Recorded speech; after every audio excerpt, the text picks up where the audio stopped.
Splatoon 3 has by far got the best meta. Nothing is too broken, there's great variety in the comps, and it hasn't got stale gameplay. All these factors apply to a good meta and an overall healthy game. Today we'll go deeper into why Splatoon 3's meta is so good and why it should mainly stay this way. If you enjoy and want to see more of videos like this, consider subscribing to my channel. Let's start off this video back in time with Splatoon 2's awful meta. By the end of Splatoon 2, these were main picks on a team.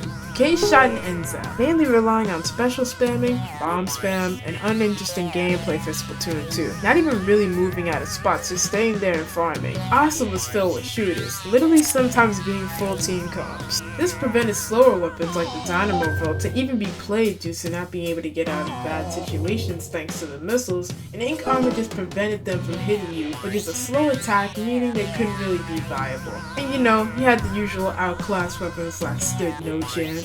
That's kind of a general thing for Splatoon. They just stay alive the whole match through the Ink Armor and sit back and just paint and dodge missiles. And that's not even including main power, which isn't a very good designed ability. It just wants the same weapons to be run in every single game, which leads for uninteresting competitive matches that almost no one wants to watch, which also isn't very good for on Nintendo's side. It's unhealthy and it's just boring. But now, this is where Splatoon 2's younger and better brother steps into the series, Splatoon 3. In the top tiers, Splash and Ballpoint have a totally opposite effect in this game. They're kind of jack of all trade weapons that didn't just do one thing, they did general things. They can paint, be aggro, be passive, can fight at short range and long range, support teammates, and even more than that. Just because you can do all these things doesn't mean you can do them at the same time. That's why they work so well together. Best players are going to know how to properly make use of these weapons. Adding on top of this, there's so many other playstyles you can do instead of special spamming. Okay, let's say you have two splashes in your comp. One splash can be way more aggressive than the other, mainly pushing and putting as much pressure on the enemy team as possible, and the second splash can be more passive. In this case, you could use the Neo kit to be more supportive. These weapons also allow other weapons to be used, like the Splatoon Stamper, which can help shred HP specials and have an even more aggressive playstyle on the team. Or the Tri-Nouveau or even the Rise and N-Zap to help with the tactical and having solid main weapons and subs. All these high tier weapons can pretty much almost always be run with at least the right arrangement of weapons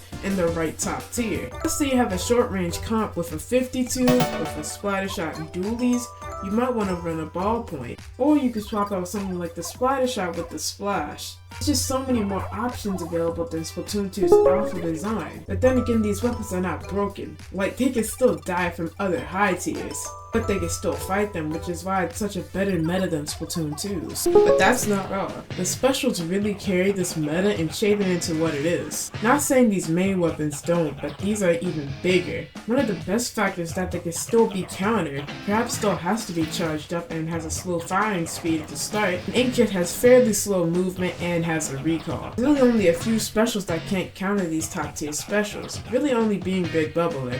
These mains and specials leave way more things that are viable and stuff that can be used, unlike Splatoon 2's shooter privilege, that only left those to be viable. The mains and subs for this game don't even lead the same strategies over and over. Then you actually have to find new ways to fight and work around this stuff. This new meta just leaves more options that were not really present in Splatoon 2's comp scene. That's what I personally think about the meta. By the end of this game's lifespan, I don't expect the meta to be,